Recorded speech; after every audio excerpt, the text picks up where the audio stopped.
Et puis le lot oyo bato bako pesto bokongo. Bato bako kotika bino bo oyo ministère na ekokufa. Oyo ako évoluer raté. Oyo ako sala bo. Mais comme il y a l'alliance avec Dieu. Zamba va pouvoir à ta place maïs à la raté, maïs bimaraté. Pour rafraîchir. Le problème ce qui est important. Peu importe à ta bato ba pesto bokongo. Peu importe oyo bato bako kolo basulina. Mais ce qui est important, c'est de tenir. Ozana bébé, on a conservé l'alliance à Yonanzana. Parce que les lots, peu importe passe, peu importe des heures où traverser le monde, l'alliance on est au gang. Et Zambia, t'as l'alliance on, peu importe rien, peu importe faiblesse, Zambia comme monde, alliance aux Akatina, ils ont quoi moi il faut tout conserver en nous. Et qu'au gang, aujourd'hui la plupart des gens, le ministère des autres gangs. L'alliance on les autres gangs, oui. Bato ba pesi bango mukomo.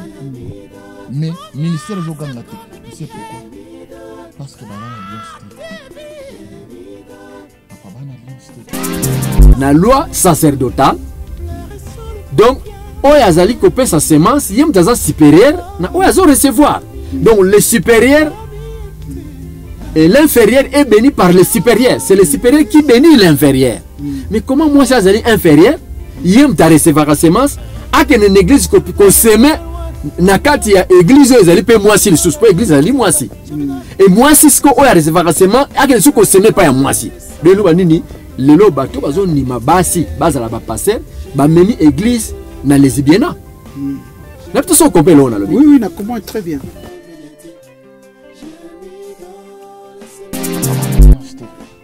au moins ils sont en alliance peu importe dans le bango penda tokuta ba grand. Mboka, ce sont des grands, il faut accepter. Chaque mboka, les Arabes pas chaque ville, les Arabes démons et contrôleurs à chaque ville. Nous, je suis dans le domaine de délivrance.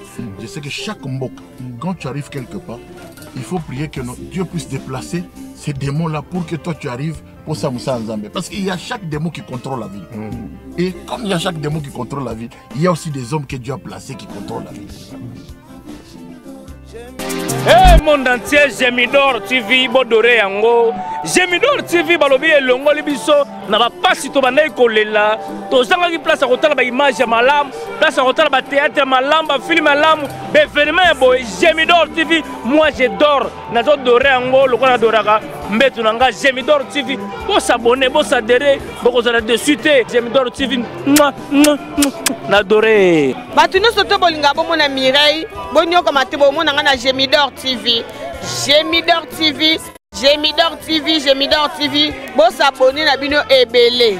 Bo mona Mireille sa ninga lamba, Mireille sa ninga sokola, Mireille sa ninga lala, Mireille sa ninga lamuka, Mireille sa ninga tambola, Mireille sa ninga vivre nangola, Mireille sa ninga anani, nyonso bo mona ngokuna donc. Venham ver o filme, venham ver os séries, que venham ver emissão, que vai se encontrar a mim mesma. Eu mesma que vou representar essas emissões. Vão gostar, vão adorar mesmo. Uau, que máximo! Gemidor TV, ela anda bisotinha na banda. Todos os angolanos que estão em Angola de 20 anos, 40 anos, só tem um canal para você saber do teu país, do que se passa no teu país, é no Gemidor TV. Webec. Ba histoire secret, Gemidor TV, abi misangona poisa. Gemidor TV, yonde. Ba bo s'abonner, ezani na ngeli sekulu eloko. Tango koti na Gemidor TV, bo s'abonner, okomona esika mo ba komi na rouge. Mupanzi koto ezana liboko moko esali. Ezana liboko muso esali. Yo sikoyo oponi liboko oyo esali bo so très bien. La kisi OCP na chaîne na biso. Olongo bana okitina okomona ba komi en rouge, ba komi s'abonner. Ozi moi flèche wana eza wana o cliquer. Tango cliquer okomona eloko oyo ya ngonga eza mupanzi. O cliquer na eloko wana ya ngonga e ko sala de André voilé eloko wana ya ngonga. Wana déjà ça l'a assuré na Gemidor TV. Gemidor TV. mingi bandeko balanda Gemidor TV. Boyebi kaka ndenge bosengaka biso tokendaka toujours koluka vraiment makambo botindaka biso ekokisama parce que eza posa oya bino kati na biso na Gemidor TV. na yango pe tosalaka musala oyo esengeli parce que bino nde botindaka biso tosala musala enfin ke musala oyo emata ekende liboso. Bandeko ebele bakomaki, bandeko ebele bazaki na posa ya kozongisa susu oyo ezali mombu na Nzambe oyo abengami bongo vraiment na kombo oyo ezali ya apôtre Toko Seke azonga susu na plateau par rapport ya mission oyo tosalaki oyo suite ezali mais suite oyo euto kota kala mingi te et puis oyo eza continuité susu ya suite wana na makamu kaka oyo ndenge bolingai koyeba makasi parce que makamu mingi o bolandaki tomonaki ke esalaki bino pasi eza lokola trouble kati na bino yango bolingaki momumba Nzambe azonga na plateau a limbolango susu malamu enfin que amema bino na compréhension moko facile parce que epa na bino ezaki facilité pour comprendre rango nango leo bozomona déjà ndenge toza bo Gemidor TV toza ne kati na plateau mais ndenge ya momesano ezalaka tokopesa pena ba sponsor na biso nyonso bambote belé place bazwami na ba obaza na vacances na ba bon retour na bango kati na Suisse bambote belé ba vacances malamu ba ope baza kati na Suisse bambote ebele vraiment Nzambe aleka na komona bino vraiment topesi pe bandeko oyo baza ba abonné kati na Gemidor TV bambote belé ndeko yo poza abonné te tokoyaka kopesa yo bambote enfin que o s'abonner pe na Gemidor ozanga ka iloko te ekoza malamu mingi na yango tolobaka mettre fois contribution na yo eza mbongo kaka te eza j'aime na yo ezali koloba kokomela biso na commentaire même si ekoza nango mabe makasi mais eza nango problème te yango nde kosala ke musala oyo vraiment emata ekende liboso na yango tozana momumba Nzambe kati na plateau na mkola lelo oyo abengami vraiment na ko répondre na ba question oyo esengeli oyo bino botunaki biso alors malobeza ya ye ya biso pardon ba réponse eza ye peza ko engager kaka ye kati na Gemidor TV tolobake ndengwana oyo ezali ke biso tozana pona kotuna mituna ba réponse ezali ya momo na Nzambe otolambi ye moko aiba na ko répondre biso sincèrement kati na ye vraiment. Bonjour apôtre Toko Seke. Bonjour ndeko na madego. Boni santé papa. Santé za kitoko na rythme ya Saint-Esprit. Kobandela biso boyeke parce que bande rebelle baza komi tungisa bazo moneza trop lourd pour na bango. Alors eza penza bien makasi déjà to pesa merci. Awa biso kat na Gemidor TV to aka sincère ya komona ke ba rendez-vous ozo respecter koya vraiment kotika libota koya kati na plateau ya Gemidor eza facilité pour na ko répondre na mituna o bande ko bazo tuna o bezo tungisa bango vraiment yango to sengio pena merci mingi Nzambe aleka susu na kopesa makasi ke tangu nyonso tu o ba pele kozala pona ko leka na plateau ko répondre bande ko yo bazana posa ba yebebele o ya lisusu ko répondre bango. Non mais merci ndeko nanga mon frère Deo Kolo apambolo na musala kitoko. Dans la Bible zoloba nul ne peut donner si cela n'a pas été donné au ciel. Nul ne peut donner ce qui est pesa milio na likolo te. O yo zo sala e uta kuna e pesa milio yango zo. Yango yo pozo pesa. Donc ngana pamboli nkolo po a permettre on ma mnyo tito sala kabisa tozo mona za biso mais kola permettre ki monsieur le ka po esunga yo mtozo la mutu moko asungama d'accord mutu moko asungama na mission et puis naza convaincu mutu moko asungama mais émission zo sunga batebele déjà oyo bazotuna ba mituna parce que et perturbé bango muke komona ndenge tolobaki est-ce que Jésus est-il Dieu et loko na tile les autres tourmenté bateau alors ezaki na ba paramètres ebele oyo kendaki nango komona tango lobai ke na niveau oke mutu azantaba mais au pesaki yango na niveau ba niveau prophétique après développer ki niveau prophétique mais comment on peut par rapport pe bandeko ba leka ki ba développer ki ndenge mususu mais na makamnyo sona lelo vraiment tokotika yo meka ko expliquer biso et puis biso tokoya na mituna ko tuna parce que batu oyo baza na komitungisa bazwa pe kimia kati na bango bayeba baza dans les faux ndeka kolobaki est-ce que baza ba locoïde ou bien balia locoïde non est-ce que bango nde bakoma balokoide ba pasteur ou bien vraiment baza pena bato oyo baye pena po basambela nzambe mais komona mituna bazotuna baza na posa pena ya koyeba liloba nzambe ya solo alors que bazokende kaka na ba branche ya lokuta eloko nini o lelo penza okokomemela bana nzambe na continuité ya émission na biso o tosalaki na mukolo lelo o compléter vraiment o talisa bango makambango eza ndenge nini. Est-ce que Yesu vraiment bosolo azanzambe na ba question pe o ezali o certifiango étant que Jésus-Christ est-il Dieu ou pas? Voilà, donc c'est parti. Dieu, tout d'abord, Dieu ezali non propreté. Hein? Dieu ezali non propreté, ezali non commun. Non commun, on a toujours eu une classe. Parce que dans ce plan, il y a toujours une classe. Pour la classe, classe est située, il faut comprendre qu'on a témé aux alati. D'accord. Dieu est allé non propreté. Donc non propreté. Non propre, non commun. Mais non propre, c'est Jésus. Ils ont non propre. Parce qu'ils ont non ou ils ont porté. Mais sur le but, Dieu. Dieu de quoi? Tu vois? Donc Dieu est allé non commun. Tout ça là-bas, Dieu des ballons. Tout ça là-bas, Dieu. Oui, tu as pour sa musique. Tu vois, il y a bêta et le mot va baigner Dieu a un tel trick et un tel trick. Mais le rôle à terme n'a pas dit Jésus est-il réellement Dieu? Réponse est oui, Jésus est-il azali vraiment ça. Alors, pour toi avancer, tu expliquer les kambataba. Avant tout ça, la suite, il y a les lots. Tu regardes comment on attend un col à séparation et à jour et enlèvement. D'accord. Bataba barozalana gauche et même barozalana droite. On a aspect évangélique. À utiliser le langage, il y a des paysans. Donc, zongi kaka na code, on a zala ikoloba. 3 codes. Mais na kata 3 codes wana pe ezana ba makamusu foko ke na culture juif.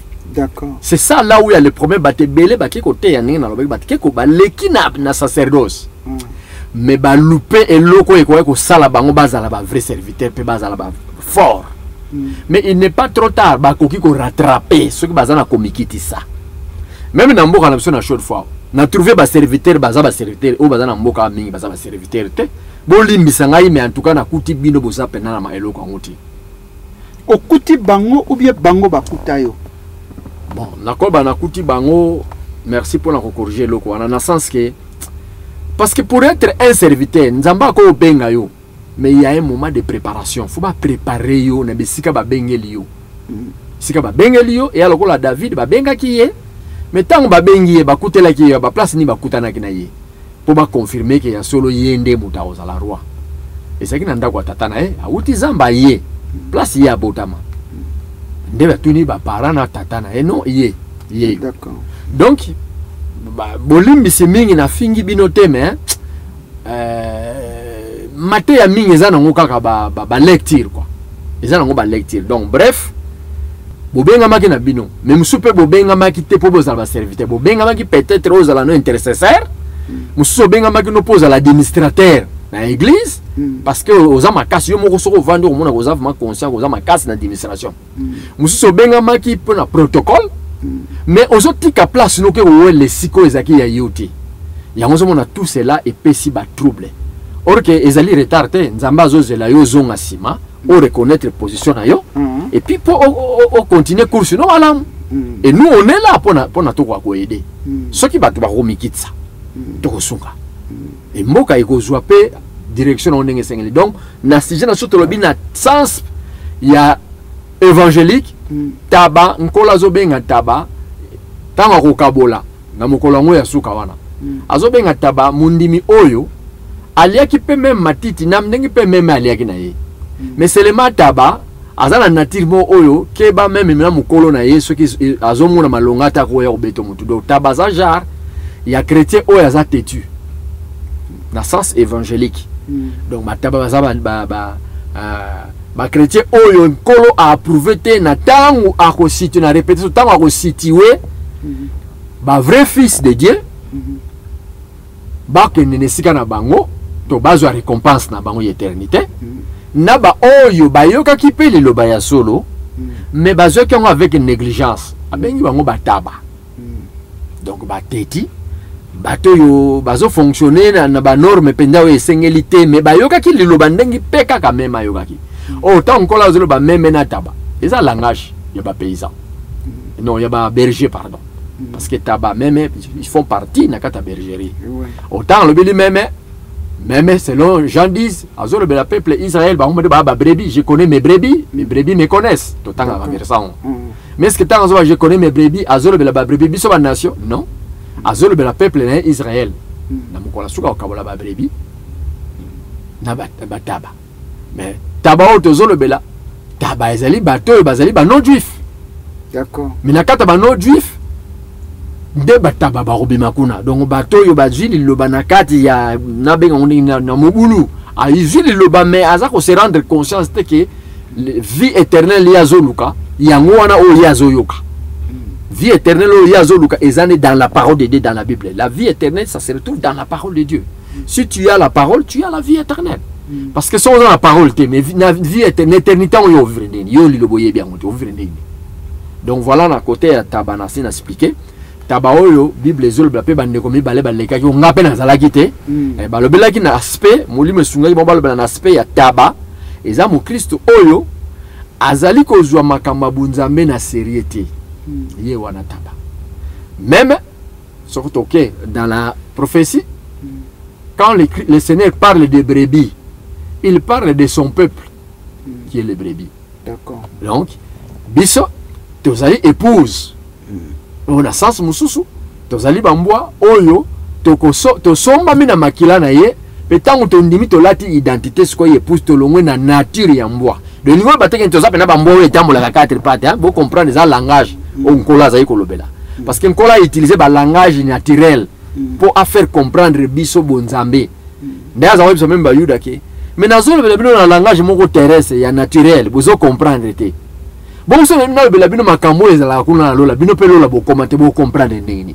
yango ngape nazo zwa kaka ba langage wana et langage oyo soki ozala ki éternité soki pose au faisait qui partie na épouse donc le banini na sélection ya nzambe parce que bato barobika Yesu ayebine bango mon frère de bato barobika Yesu ayebine bango donc Yesu ayebike bato barobika baza autant o pe barobika te baza autant mais nkolo azo sepela na liwa ya mutu akene na akufa na masumu te ya nkolo azo sala appel bato babongo na mitema ba hériter paradis mais bien qu'appel on ezo sala na basal na nzambo baza na appel a solo pe batindami mais comme na mokili toza na mélange donc écoutez là jamais ko sala ba noso babika ba o ya libebi ba okena na kobeba ba meme o ezali Israël a robika biso pe ba mbwa o tozungolo ba femme cananéenne tozungolo to robika oto ya miye sur la mokonzi pe to longoli nature wana ya bombwa to lati nature ya bonzambe et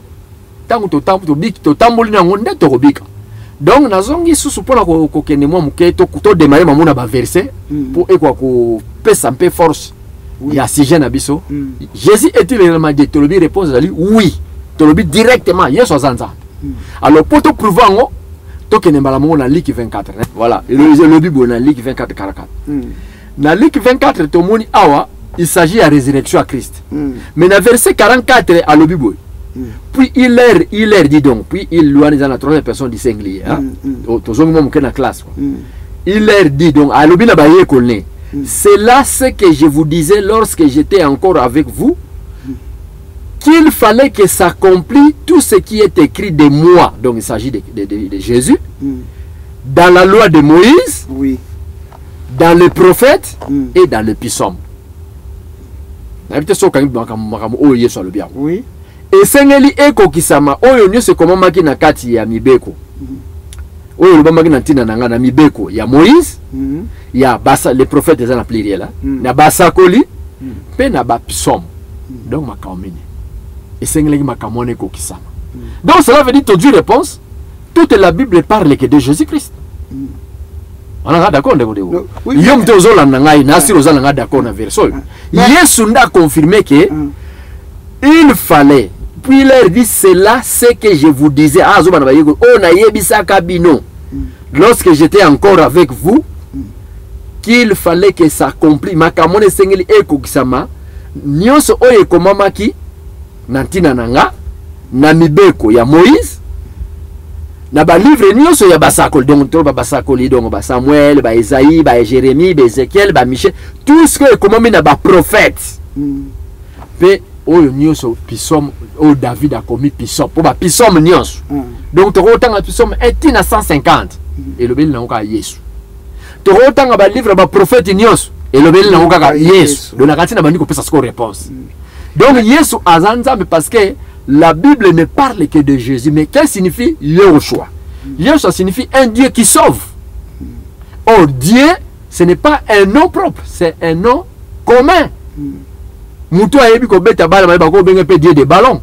Mutu ayebi ko beta fanini handball. Soka ayebi ko benga pe Dieu de handball. Tu vois? Donc Dieu est un non propriété, est un non commun. C'est comme yo zola nangai, sokoza oyebi penda informé ba ko bengo Dieu de l'informatique. Tu vois? Donc Dieu est un non propriété, est un non commun. Mais quel est le nom? Le nom propre de Dieu. Le nom propre de Dieu c'est Jésus. Alors, n'a avancé les sous. N'a avancé pour appuyer verset on a habité à ceux qui te comprendre. Alors il est ouvert l'esprit afin qu'il comprenne les Écritures et il est dit ainsi, il est écrit que le Christ souffrirait et qu'il ressusciterait des morts le troisième jour. Donc on a ce qui s'y a pour toi avancer. Ce qui est à awa Yesu azali kolobela ba Yesu ke et sengelaki le Christ aya ayo kapasi ba kangaye ba bomaye et puis akufa pe le troisième jour ase quoi nde yango ekozala prix ya rançon ya batu oyo bakangamaki na minololo ya satana donc bato oyo diable akangaki neti comme otage. Mais Yesu akoya po aya kokufela batu. Mais est-ce que dans l'Ancien Testament na livre nini oyo elobeli ke Yesu esengelaki aya? Est-ce que na livre nini oyo ezo confirmer que yenzambe comment yenzambe foya yenzambe akufa lisusu? Nabite wana na me poser ba question pour na ko aider bateau ou peut-être les autres troublés bango Yesu azanzambe. Ndeko naza confirmer que Yesu azanzambe siko to kende totala. Il n'y a pas de sacrifice de Golgotha si Dieu ne l'avait pas annoncé. Sacrifice à Golgotha et sengela qui existait ce qui nous a annoncé qui a été dans l'ancienne alliance. Donc le livre bateau tanga to so baskona Ésaïe chapitre 35. Ésaïe chapitre 35 to romona Nzambe asakola ki na munoko ya prophète Esaïe ngai moko nakoya kobikisa mutu oyo diable akangi pe akangi mokili mobimba ke mutu akomi incapable pour akobima na kati ya maboko ya diable mutu akomi esclave ya péché. Donc esengeli fo mutu moko aya me mutu esengeli kaya po abikisa mutu esengeli ki mutu azala makila oyo putuluti oyo asalami na mabele te putuluti esengeli ki mutu oyo azanzambe mutu nzambe aya kondima kofuta prix parce que le prix du sacrifice pour que l'homme soit libéré de l'emprise du diable c'était le sang oyo ezali propre comme en place que Esaïe wana kaka confirmer que l'éternel wana oyo azali koya kokuta na dana na soir na jardin d'Éden ezalaki nango Yesu. Ce que tu as l'éternel wana awa na Esaïe 35. Tala ndenge nini ya lobia. Tangu Adam akoyi ayi kotuna na Adam ozape ona zalia na mutaka. Nana yebiso oza mutakala. Adi mwasi opesa ngai ya yende ayena mbumanga na lepi nazaya kokoya. D'accord. Bongo yo mwasi. On ayi nyoka oyo chakia. Bongo yo nyoka saki na réponse au piate. Mais ce que tu as ce que tu as nzamba bani ce ko condamné bango lever sentence alobini. Yo mobali lokolo keli mwasi eliko nini sikoyo kolia na msani na muto kinayo tous les jours soko toki te okolia te na teba epini na ba ronce na mabele. Donc il faut mona pasi pozwa. Voilà pourquoi na mokili tozali ko sala. Donc musala o tozo sala o ezo memela biso ba peine titozwa salaire na ba pasi ezali le lobanzambe o yelobamaki après chute ya Adam na Ève. Après ayeko bakisa alobina bon moi si au moins si yo pesi ngai yenda pesi ngai na lie yango na kwei. OK bon yo moi si hein siko yo bokozala sous égal na mobilité mobali na yo akozala ko dominer yo. C'est là où nzamba tchaki akabola ki sikoyo mobali akokoma chef ya mwasi. Chef na sens nini? Cela veut dire yé mutakozala na premier plan en tant que source. Donc nate nek na sala ki bino ezaki bozaki na égalité parce que l'éternité mwasi azalaki na kacha mobali. Mais na temps nzamba séparer bango pour ba vivre na temps. Mais tant ba nous ko vivre na temps mwasi akwesi siko ba principe ya nzambe bo vivre selon l'arbre de vie nzamba yo mona non alors mwasi yo kozala ko se soumettre siko na mobali.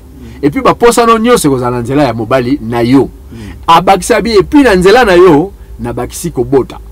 Donc nous bani nzambe apambola ki ko bota ezali droit ya mwasi nyos.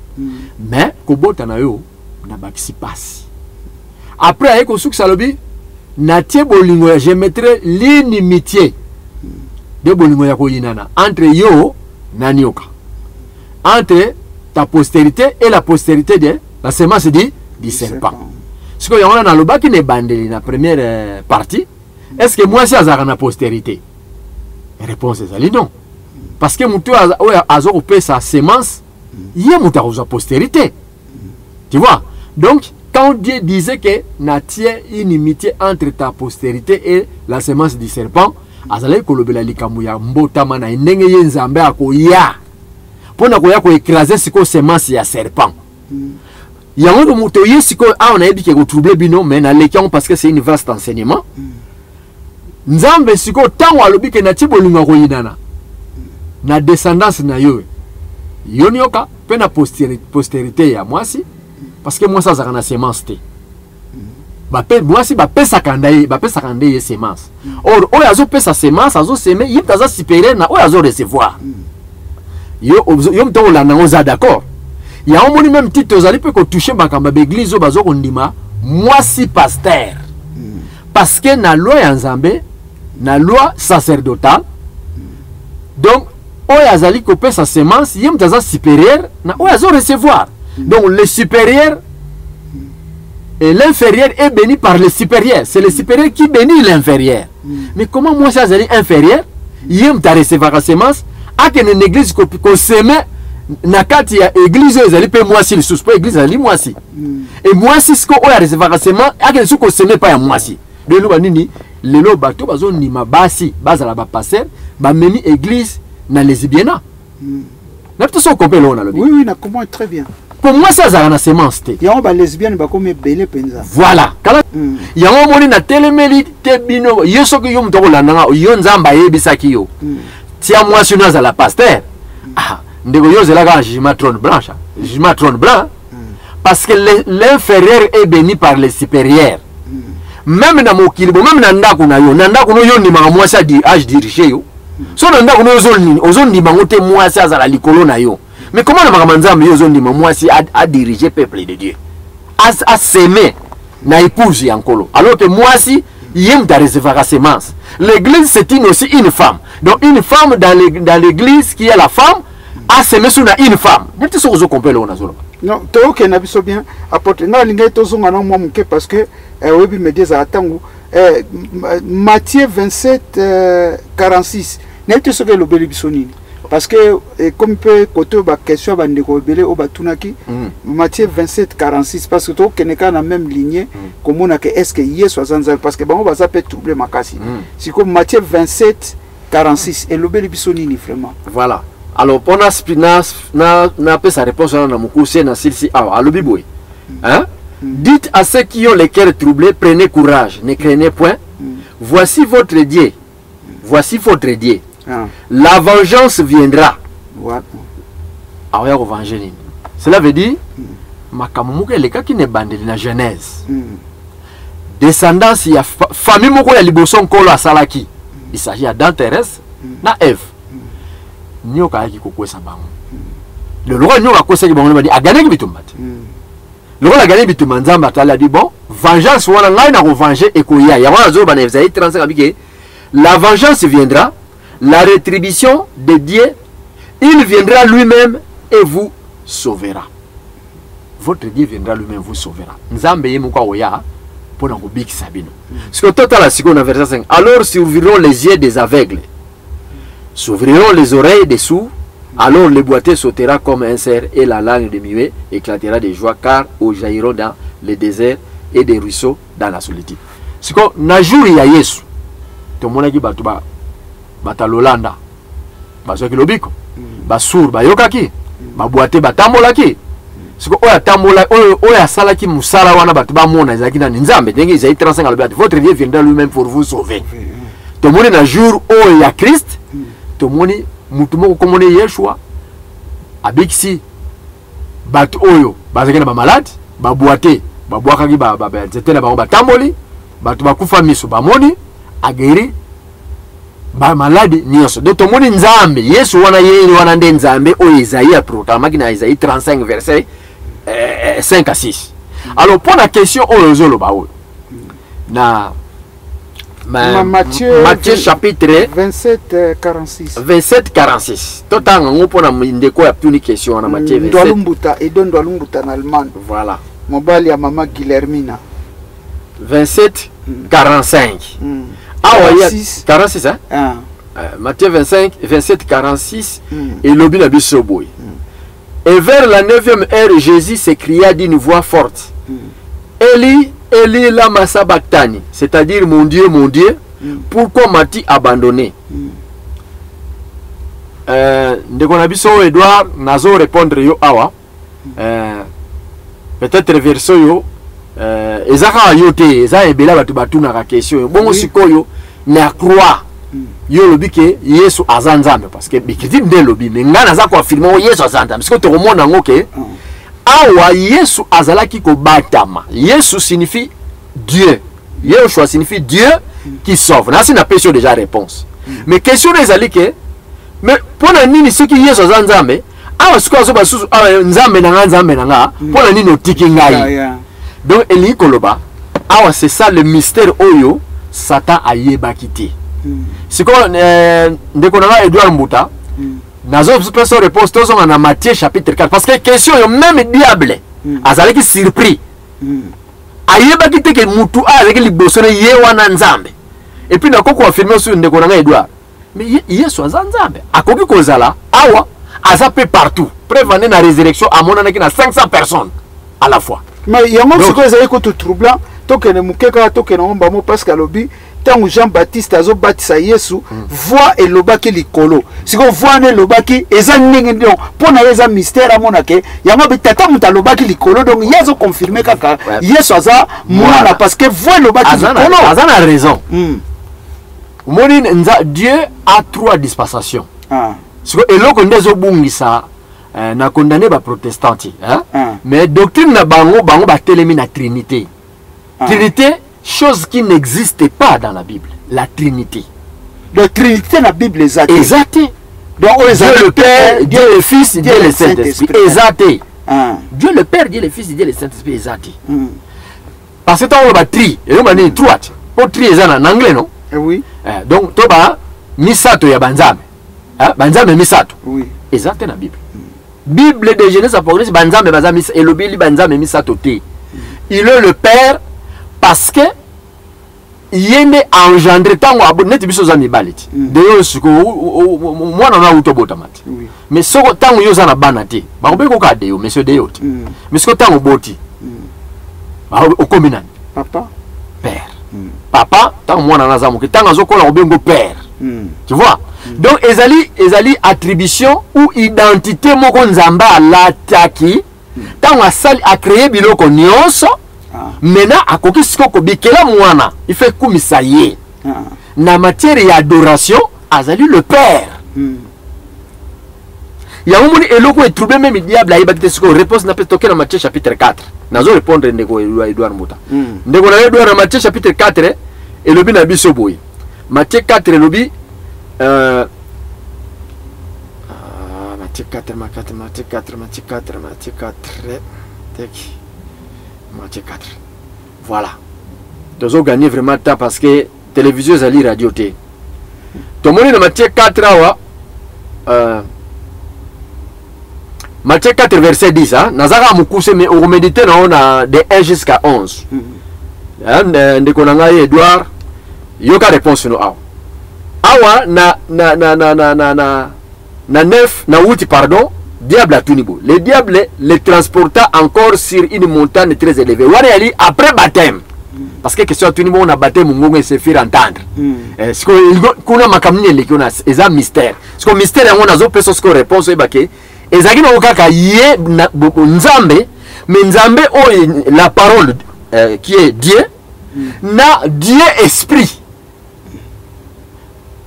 Total verset 8. Le diable le transporta encore sur une montagne très élevée, lui montra tous les royaumes du monde et leur gloire.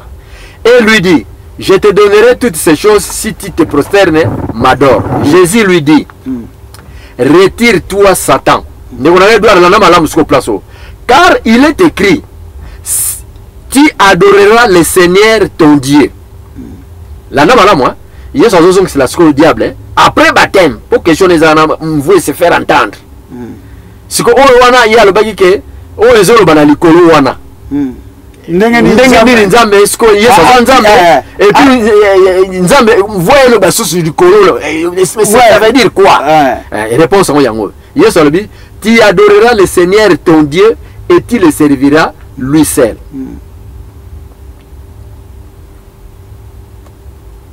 Na habite ceux qui a comprendre. Yeso lo bi ne que retire-toi Satan. Yo et comment mi okokumba mela nkolo nzambe na yo pe yo oko servir ye seul. Yesu azoyi bisa Satan. Ce qu'on a liboso wana nzambe o ye ako servir pas adorer zakina di Yesu. Peut-être ça va comprendre. Oui. Donc ici le Seigneur a répondu au diable direct. Bien que je doutais que ngai nzambe na Yesu ko pona venger Isaïe 35 na baki je viendrai moi-même pour vous sauver na ye na lati nzoto. Donc et lorsque je trouvé bato zali nini nzambe tango avant ça la mokili azwa ki liloba we zali nzambe hein alati yango aye na mokili loko la biso bato nyonso mais asali nini aséclipser na kati ya libumu ya jeune fille. Peut-être loko so ezo troublé bato. Siko to okende Esaïe 7 to mona siko Esaïe 9 to mona makamba ngokuna. Esaïe 9. Na peut-être on a répondre à malam. Bon, yemuta akoloba parce que zaki sous alobaki na Marc 15 34 donc ba verset pesa ki eza pena mo ebele eza 4 verset pesa ki apesa ki na Marc 15 34 so ko tanga peut-être au porter sous moi éclaircissement na kati wana. Voilà. Et vous allez bien parce alors, que pour ça, nous à comprendre bien. Voilà. Il est le Père quand il a engendré. Oui. Voilà. Baso ben Père. Mais Zaka y même Edouard. Mais Azali pe Edouard, mais Mobalia, moi c'est comme Guilhermina. Voilà. Azali pe Chéria Guilhermine. Mais dans le sens Moussousou, Asa répète. Oui. Voilà. Na musala oya sala ka babenga ina qualité ya musala ya zo sala. Donc mais c'est où papa Edouard est troublé yoté banzambe bazami satoté. Ndenge kaka yoza na trois fonctions, tu es le père quand tu as engendré tes enfants. Ou comme le père. Oui. Tant au linga ki sikoyo Guilhermine o koma ki Chéria Guilhermine. Mais tant on pose que ndeko sala na moment o que no sala pose o même lipa na ndako. Pardon. Au commis aux alaki soit policière et entreprise sumulu mais lingi kolobate aux abatu misato aux ara yoka kawana papa Edouard.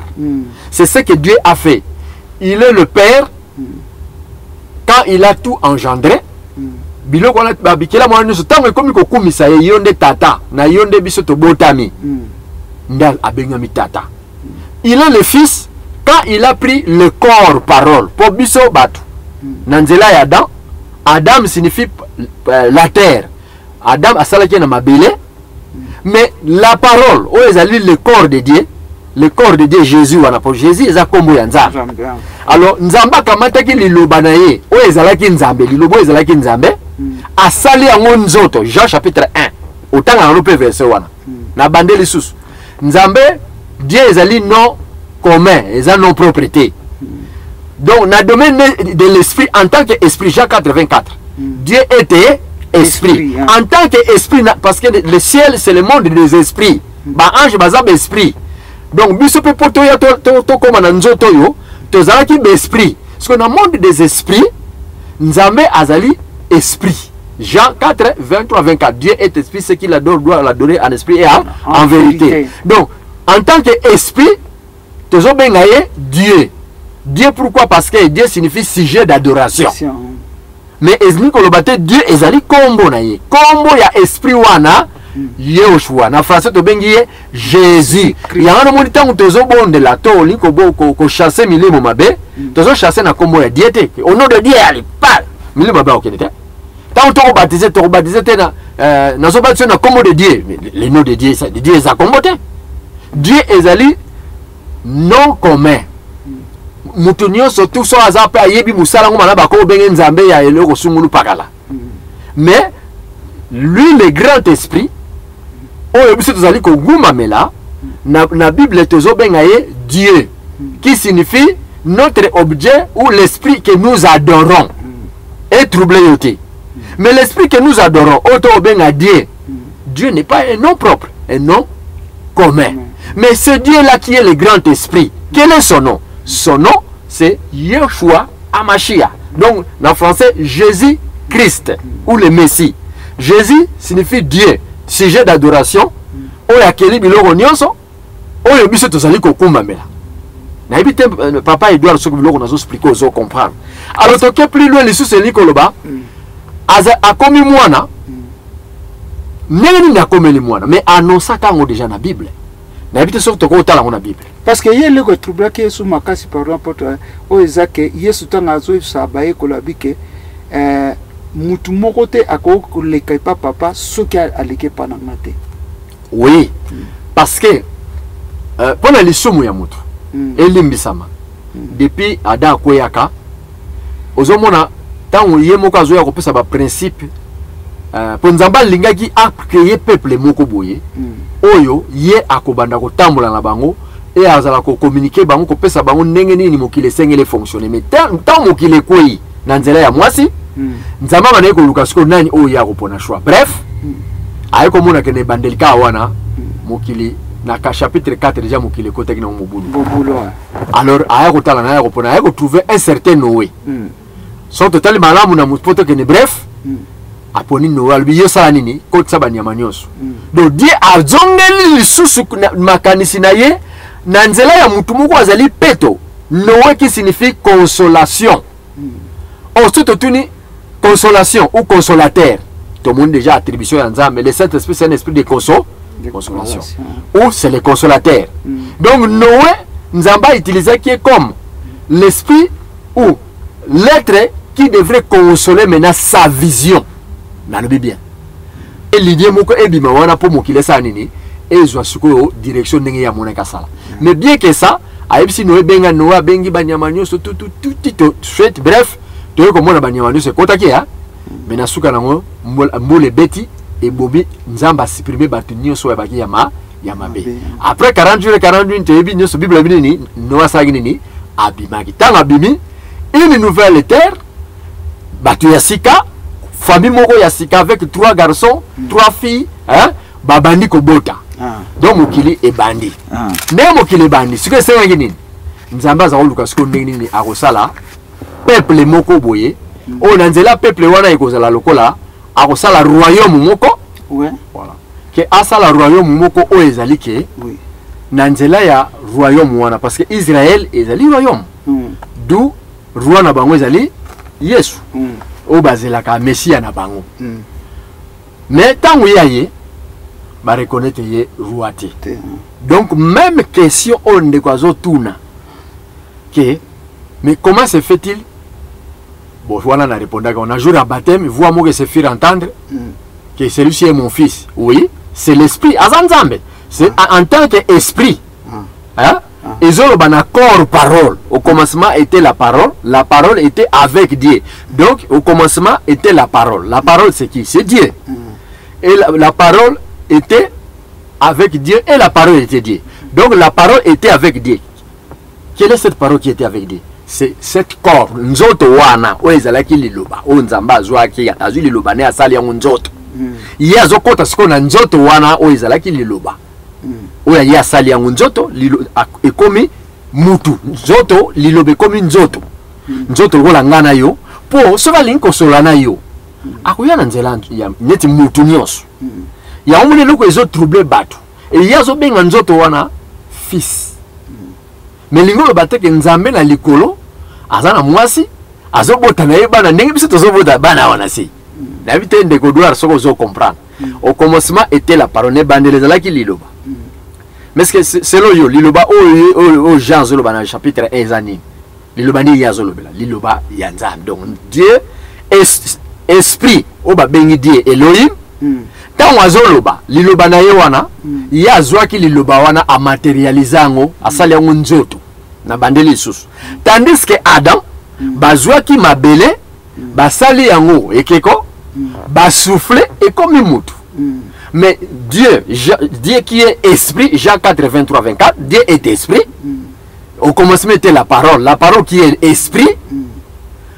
Pour ako sauver biso azoki liloba oye esprit na tango azoloba ye azoki sike liloba na biso asalaki Adam azwi putulu asali asouffle comme mutu mais ye po aya ko bikisa biso esengelaka zwa liloba na ye nenga na zoloba boy papa Edouard est-ce que zo mona maloba nanga yo zo mona maloba nanga ndo lumbuta zo kama nazolo parce que zo kama zo mona maloba nanga maloba za mopepe alors c'est comme ça que nzamba azwaki maloba ne akangi maloba na ye asali yango nzoto na bandeli lisusu Dieu qui est esprit Jean 4 23 24 Dieu est esprit quand on parle de Dieu Dieu ezali nonté quand on dit mon Dieu eliko lobateke atikaki nzambe Dieu signifie l'objet d'adoration eliko loba donc la parole oyo ekomaki nzoto ezali kokumisa esprit oyo ezwaki liloba ntango esprit wana eza koloba ezwi parole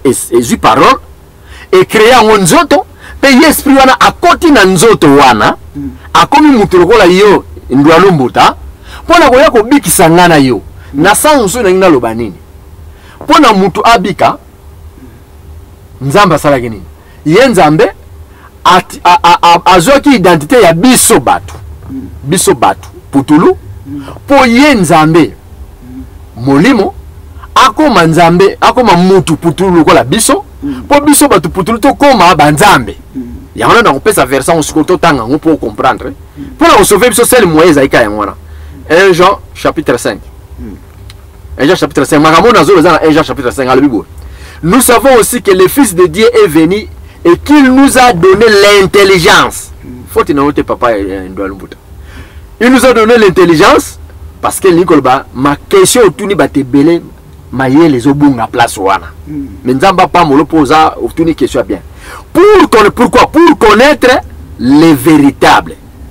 Et nous sommes dans le véritable en son fils Jésus-Christ. Tant on dit en son fils Jésus-Christ, fils Nicolba que nzamba botaki mwana azobenga nzoto na ye wana parole oyo akotaki lokola nzambe na kati ya nzoto wana azobenga nzoto wana fils siko totala 20 elobi nini donc nzoto soki toke bien to mekana ko compléter muke nzoto oyo ye moko asalaki oyo ezalaki mabele komaki nzoto yango azo considérer en tant que fils biso toza ba descendant ya Adam Adam ba créé kini azoki mabeleti oui a sali yango ekeko après Bible binini a soufflé Genèse chapitre 2 2 à 3 a soufflé a commis âme vivante mais tandis que nzambe po aya kobikisa biso po na lisumu ya mutu ezala paye prix na ezala paye diable prix asengaki ezalaki fo mutu azali abotami na tata na mama te pe mutu oyo abimi na ligne ya mutu putulu te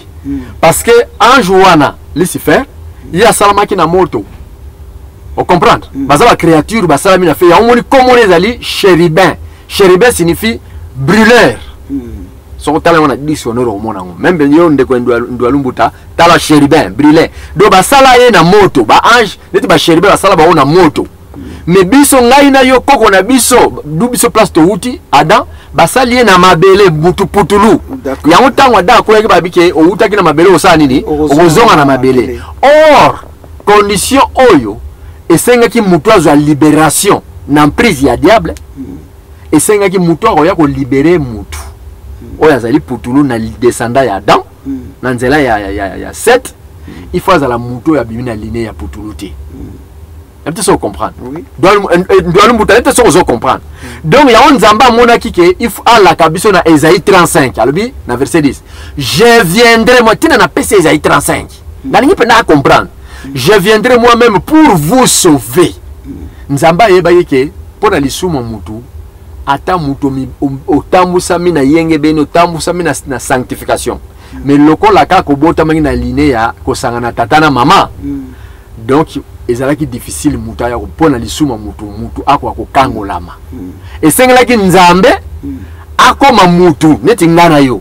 pozo esika na yo ngai na yo mutu biso bana na batu tokoma bana na nzambe ye nzambe loka zo benga nzoto na yona mwana na ye parce que mwana na nzambe ningo bateke nzamba abota na likolo c'est seulement tangu nzambe donc avant ça même mukili na lobaka on émission mokele kaka nzamba sala ka nzoto moko boyi nzoto wana azwi liloba na ye abine na osala mutu na se pona pesa héritage na mabele mutu wana opesa na obenga opesa kombo Adam signifie la terre alors ngape fo naza na nzoto moko oyo na bana ozala ko kota so na ngeke ko communiquer na mutu oyo ozala mutu putulu mais ngafuna zala mutu esprit n'a pas ça comprendre et ça grand mystère makambo alors nzambe ava sala mokili la première des choses la première créature nzamba salaka azwaka maloba na ye akangoni maloba na ozomona maloba na azolo o mona te nzamba azwaka maloba na akangi yango a créer na mutu nzoto wana ya abenyo nini mwana.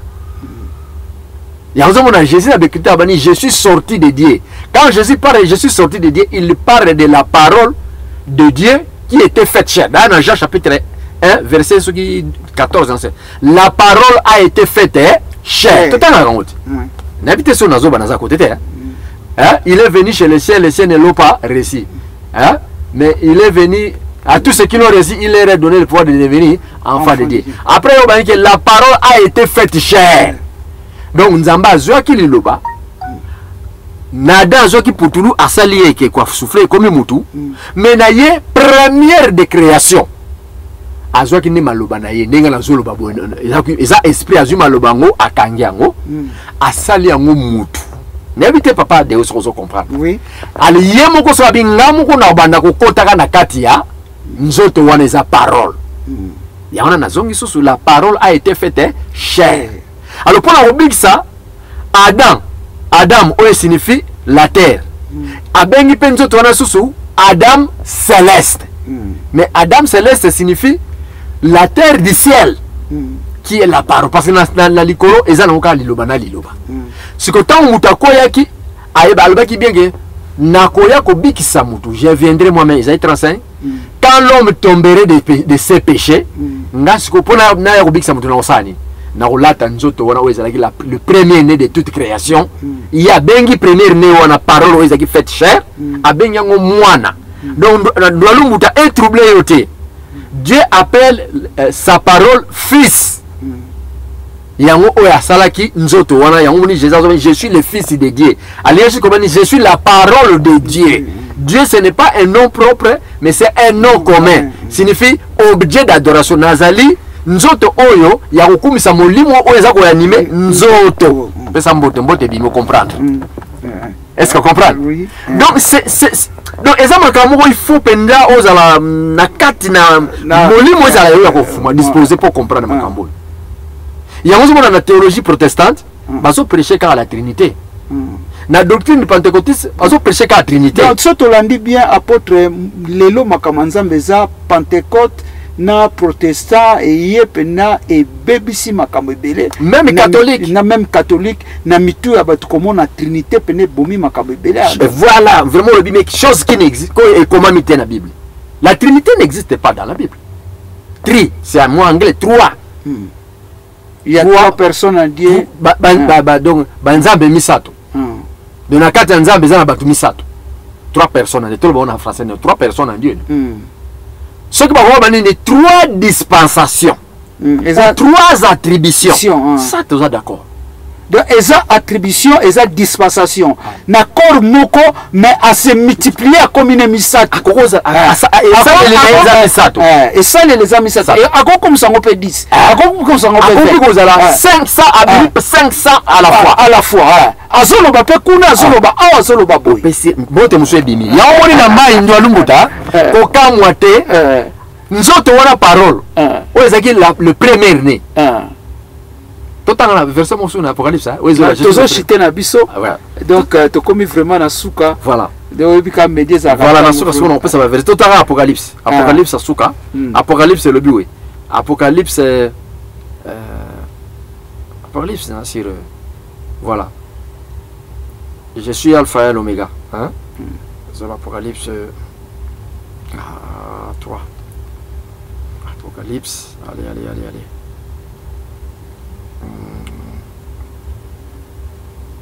Apocalypse 5 verset 1 à 5 Apocalypse 5 1 à 5 allez voilà Apocalypse 5 et le bibouille puis je vis dans la main droite de celui qui était assis sur le trône. Ceux qui ont 3 personnes en Dieu. Le trône peut être fait misato. Oui. Mais awa Jean Zolba Monika a Monika trône moko. Alors celui qui était assis, une personne, hein, sur le trône, un livre est écrit en dedans et en dehors, scellé de 7 sceaux. Et j'ai vu un ange puissant qui criait d'une voix forte qui est digne d'ouvrir les livres et d'en rompre les sceaux. Et personne dans le ciel, ni sur la terre, ni sous la terre, ne put ouvrir les livres, ni les regarder. Alors, verset 5, et l'un des veillards dit, ne pleure point, voici le lion de la tribu de Juda, le rejeton de David a vaincu pour ouvrir les livres et ses 7 sceaux. Et j'ai vu au milieu du trône, un des 4 êtres vivants et au milieu des veillards, un agneau. Agneau, voilà. Ils ont le langage, il y a paysan, il y a berger. J'ai bien monné un agneau. Est-ce qu'ils ont là qui paye agneau? Non, ils ont moutou. Mais agneau, ils ont le langage. C'est comme fils de Dieu. Ils ont le langage. Il y a agneau, il y a une parole de Dieu. Il y a le premier né de toute création. Et la place, il y a des troubles qui ont Bishop à côté. A vivre brisque, mais à participer pour nous donner une question de troubles bateau. Na Eva la mala cause. Tu peux se monter sur d'accord. Donc, et troublé yoté, ndenge nazo ba toujours Nzambe ezali, Dieu n'est pas un nom propre. Dieu c'est un nom commun. Mutu nyonso pa ko kozala Nzambe. Dieu de ballon, hein? Dieu de handball. Dieu ezali non comme nous sako latane kombo wana. Il ngobani Dieu signifie sorta na dictionnaire mebi objet da elo nyonso yozo okumamela e comme Nzambe. Mais siko eloko oyo troublé yo et troublé ka yote.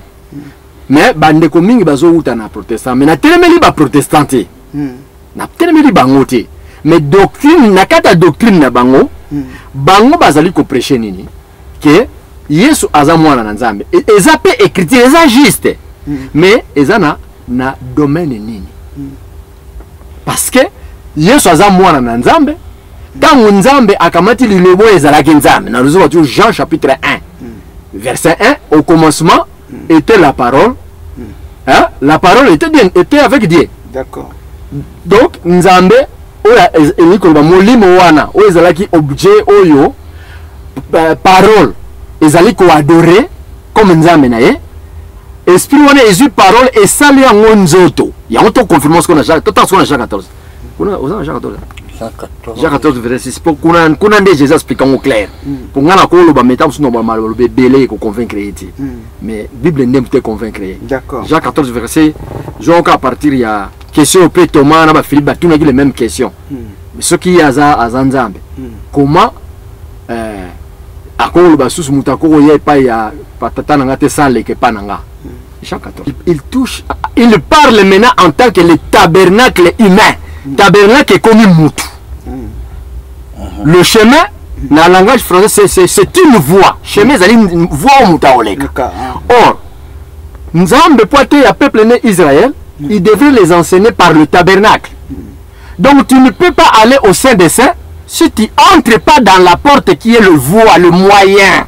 Il y a le je suis le chemin. Il touche les tabernacles. Il y a même Makambo qui est troublé. Dès que le tabernacle est troublé. Autour de question, mais c'est une vaste question. Donc chemin ezali lié na parvis. Porte d'entrée à tabernacle. Les portes du tabernacle, il y a 4 couleurs. 4 couleurs, c'est les 4 évangiles. Donc, les 4 évangiles, surtout que dans la révélation, c'est les 4 êtres vivants. Yesu kagawana.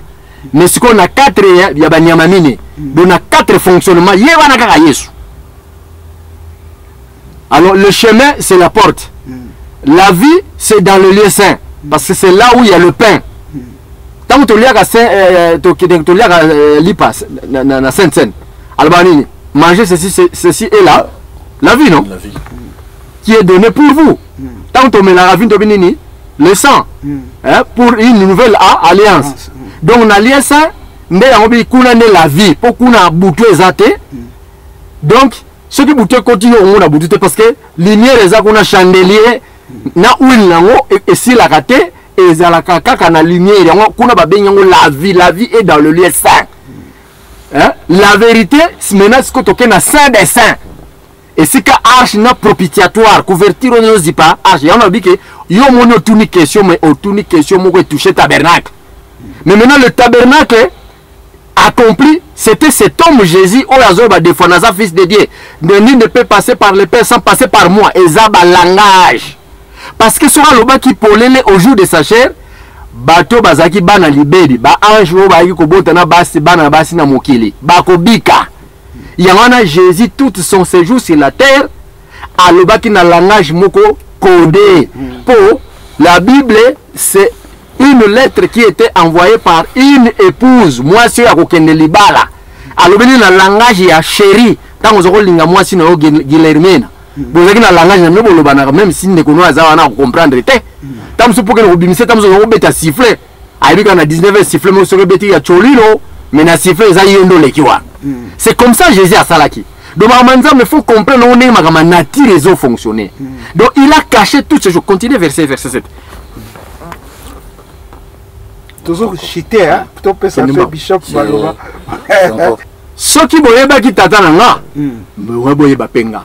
Mais si on est dans un bino batoma na Philippe Bozawana, si on boyebi. Oui, t'as pas dit ça le bit, tu sais que c'est une wana. Et Philippe lui dit, Seigneur, montre-nous le Père.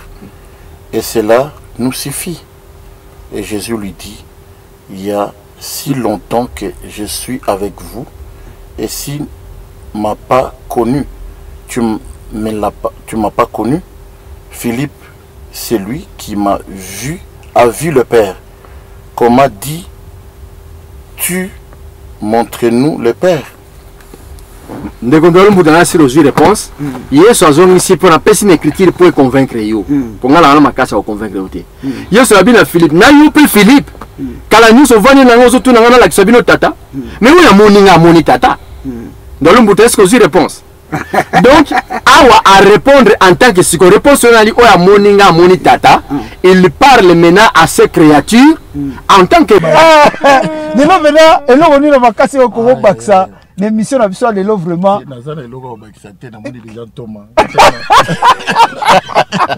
ça le bit tout. Je ne veux pas na. Donc au bouger en attendant mon cœur. Voilà, mon Thomas Souga Sali Kaliki. Ah d'accord. Thomas Souga qu'il faut respecter Bambiaka na Magambo. Ah d'accord. Merci Mingi vraiment na rondima. Mais un mot quand même pour le barrer réellement Zanzambe. Non mais en tout cas nakoko naza juste une histoire confirmé quoi. Par rapport à Thomas Koloba. Il faut te reconnaître quand même Bambiaka na Makambo yo. Ah oui. Pour tous à la plus un peu élevé, il faut aussi accepter les autres. Dans le sens que non bango ba passo la pe banzela en fait que bisoto no stoleka. Je ne vais pas quand même na bouger peut-être que tellement Thomas a vraiment munene mingi par respect à ministère na ye na nika juste na loba histoire moko boya Jacob. Bible zo loba que non jour moko Jacob azokende na nzela. Azuli Banga. Tant que Azuli Banga, a utilisé comme coussin. A Tchango Moutou, a Loti Ndoto. Ils sont à Genève 28, 28-12. Tango a Loti Ndoto. Ndoto on a Loti que échelle Moko est touché na Lola, na 28, est touché na Lola. Pond ya échelle nango est touché na Mabili. Est-ce que tu comprends dans le Oui. C'est-à-dire échelle. Ndoto a Loti, échelle est touché na Lola. Siko na senango est touché Mabili. A Loti Ndoto. Siko a moni ba ange. Bazoko mata, bazoko kita na kata échelle. On a juste na meka pour ajouter na confirmer makamonto moto loba. Jamais mutu le kola bande ko na biso ba musulman. Ndето loba peut-être que je ne sais pas ce qui ba ko kota lola. Ce qui ba bongo limote maté. Nako je pense que ba serviteur de Dieu ba intervenir là. Makambo musulman wana. Mais ndenge to moto ko loba, c'est-à-dire ce qui mutu amoni Christ amoni nzambe. C'est-à-dire tu ne peux pas passer aucun dépend Nzambe sans toutefois passer par Christ. L'Ancien Testament, Jacob a l'autre ndoto. C'est pour dire que nous avons un ndoto ba ange ba omata, c'est-à-dire libanga tobenga libanga za synonyme yamin. Yes. Yes. Alors à partir pour tous ala na ba révélation mususu na kati ya vina biso. Il faut tous ala appuyer na libanga wana. Na libanga wana ndé place haute source ya révélation na biso. Et puis ndoto alota ki wana eso signifie ka Christ. Jamais que au mata. Et aux un escalier mon côté au permettre au mata. Mbote bimi. Faut passer par. Mbote bimi. Donc à confirmer que Jean 14 il est le chemin, la vie, la vérité. Parce que ce qu'il y a le blanc on a spéa Pierre wana la échelle. Parce que ah ouais lobby et lobby Genève 28-12 et lobby il y a un songe et voici une échelle était appuyée sur la terre et son sommet touche au ciel. Et voici les anges de Dieu monter et descendre sur cette échelle. Mais fallait Bible le baquet descendre monter. Bible lui monter et descendre. C'est-à-dire il y a un enseignement. Il fallait pas mataka. C'est-à-dire les anges c'est quoi? Dans le processus de la délivrance, Dieu travaille en collaboration avec les anges. C'est-à-dire tozaka ba ange po ba mata. C'est-à-dire bazwaka ba situation, ba problème, ba difficulté na biso. Bazu yango ba matinango. Donc l'élévation à la gloire. C'est-à-dire tango ba matinango. Élevé yango. Christ à répondre ou bien Zamba répondre. Ba kiti car les anges. Ba kiti par échelle wana. C'est-à-dire na vie ce qu'on a échelle te. C'est-à-dire ba ange il ne peut pas faire ces mouvements là. Et logo ko permettre ba ange ba mata ba kita, il faut échelle les âles. Aujourd'hui ce qu'on a échelle wana te et ko permettre ba ange te. Bamata, Bakita. Alors, échelle, c'est quoi? L'homme de Dieu vient de le dire, Thomas. De l'élévation à la gloire. Et puis, le bien, le mot boye, toke na Jean, na lingi quand même. Verset kawana, oui, question ya tuni wana kaka. Jean wana. Et le bien, le mot boye, na lingi Thomas tangam. Jean 1, 50.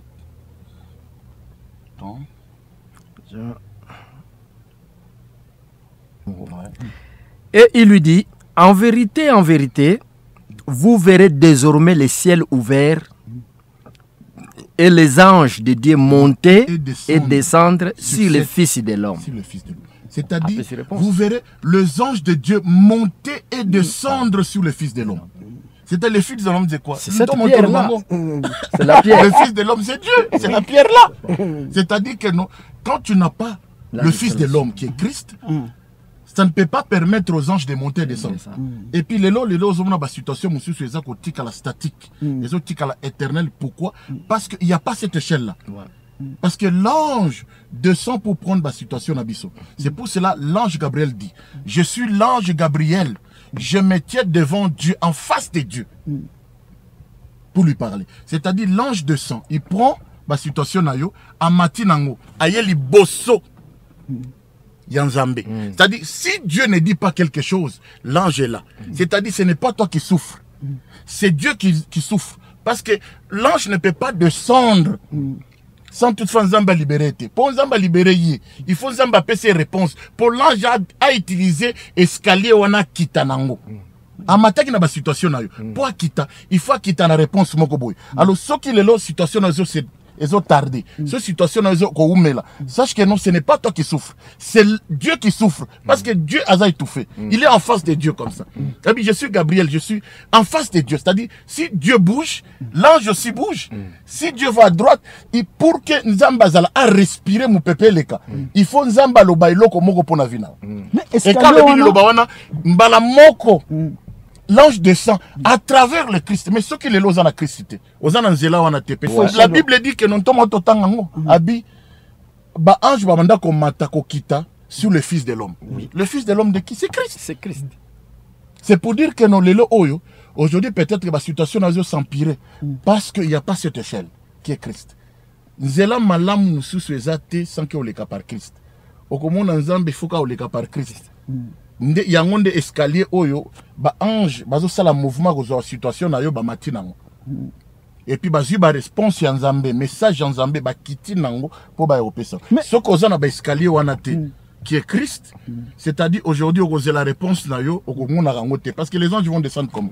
Mais siko eloko nini o ezo zanga lelo bande ko belé par rapport à scalia na lobby au katina bango lelo peut-être tokolo bana mission à lelo ezo manquer comme on a que la citation à bango 15 ans 20 ans nenge apôtre les lokutu et ça li bien makasi to évoquer car to baxata moi 5 minutes pour évoquer citation au comme on a que ça fait au moins 27 ans oyo evre za ko stagner kati na mboka oyo alors que bango mutu babandaki evre alors scalia na mutu zo manquer na mboka ou bien zanini la pesa mukolo parole on m'a tout permettre bon naro ba mukusa après tikeli bishop ezalika likambo ya ndetolo ba toujours tango nkola za kolona monguna pa yakiti donc eloko les gars na mboko ya like batu bayaki na deuxième vent croyant que ba yepe bango ba adorateur mais ba yela nzambe te donc na mukusi lingo ba ndenge kaka grippe alobaki pa ya Paul na ba apôtre laissez cette entreprise si ça vient de Dieu bah on continue na bango mais ceux qui outi na nzambe te tout sera fermé tu vois donc voilà natika ezo kangama déjà pour ba séparation ça mingi yo komona okomona ba petit onyoso baza awa yo yebisanga nani oyo ba consacrer ye pendant na tata na ye biso tozana sur le terrain. Pourquoi ba kimi ba joie formation tito keneto lo ba bon voici mon fils parce que dans la culture juive c'est le père qui présente son fils.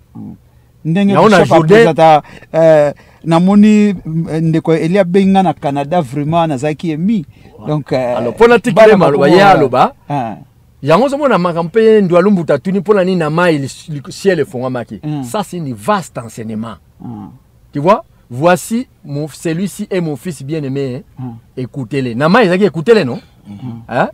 Bien ezaki à qui j'ai mis mon affection. Écoutez-le. À qui j'ai mis mon affection na mai. Tu vois? Donc ezali signe ya kotali ça. Le ciel est présenté sikoyo mokili. Tala oyo a koki. A kota na scène pour a payer prix. Ya mutu oyo azaki fils de l'homme de mwana biso bana na batu to longo na identité en tant que bana na batu to zo identité ya bana ya mwana na nzambe et mwana na nzambe a longo na identité ya mwana na nzambe a zo identité ya biso bana na batu ya mona mibengi les fils de l'homme voilà un aspect évangélique mais un aspect prophétique quand on parle de fils de l'homme il s'agit d'un prophète fils de l'homme c'est un prophète mais évangéliquement azolo bla na matière ya ko délivrer biso Yes, c'est la caillage identité na biso. Ya omoni ndimi ya kufa. Pona biso tanga kufa pona biso makila ona ya ki pri. Ndazo ki identité na biso po biso. To vivre to identité na to vivre par le moyen de sang. D'accord. Alors Bishop to comme na suka. Binanga juste na ko na ba kisa susu par rapport à Thomas Ninga Toloba. Omoni ngana loba surtout sur les problèmes de l'alliance. Et ça très important. Est-ce que bato ba na vision, en alliance dans Zambie.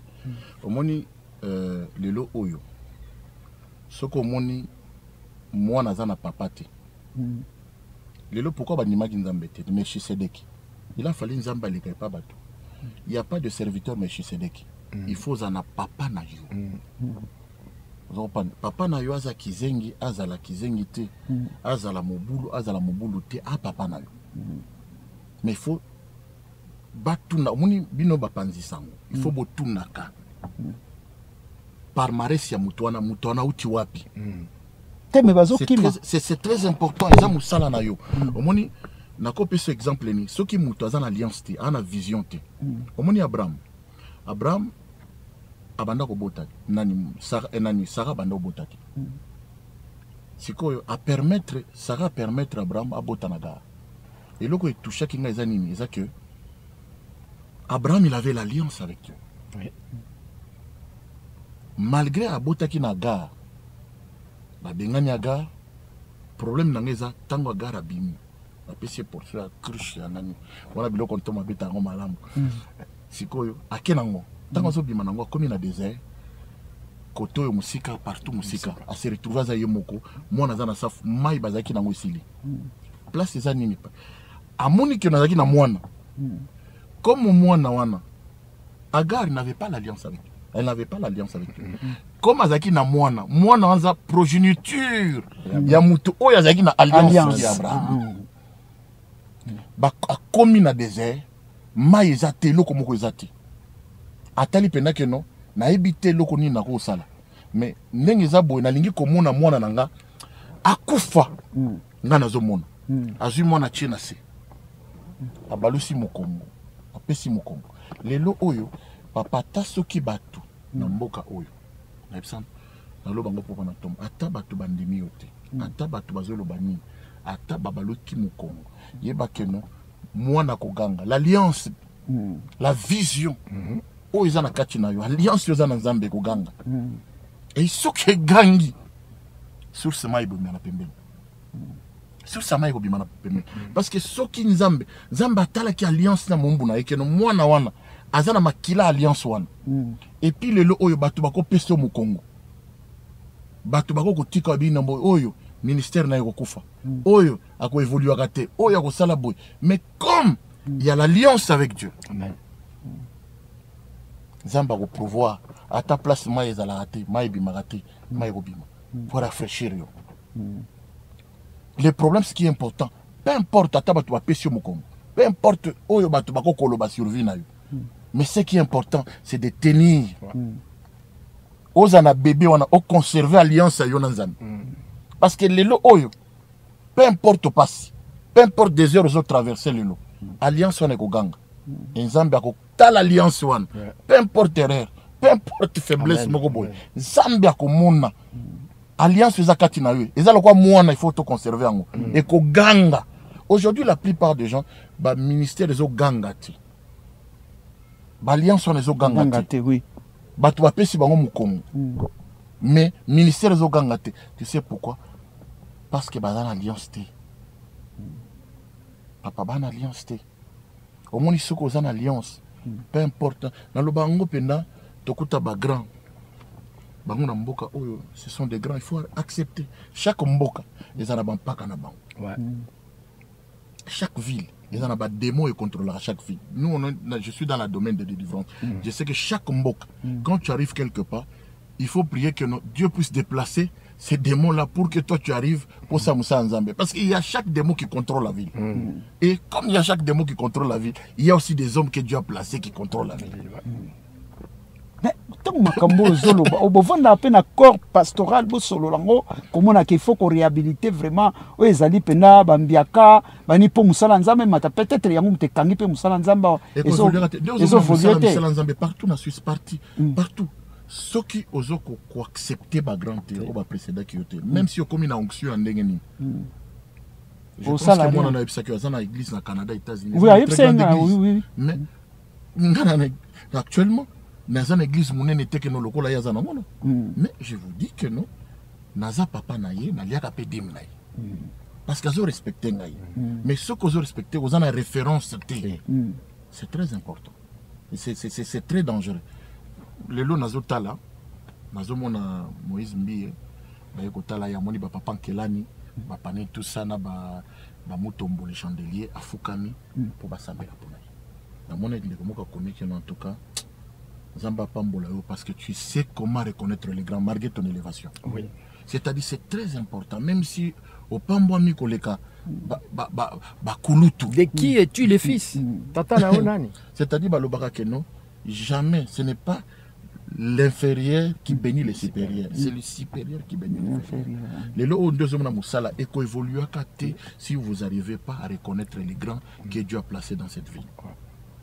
Évolue à côté. Deux hommes n'a qu'à battre l'église les lots et comme il a battu on a le barapenda bazana prostitution spirituelle. Les lois dans l'église, dans l'église, la place où la maladie de batté. Pourquoi tellement aux tambola, où habité et puis l'église aux on ne sait même pas c'est quel plat au tourni ba serviteur wana a spécialité zanini ba yebi même pas ba servir à plat nini na restaurant oyo spécialité na bango zanini parce que tu dois marcher en fonction de la vision que Dieu t'a donnée.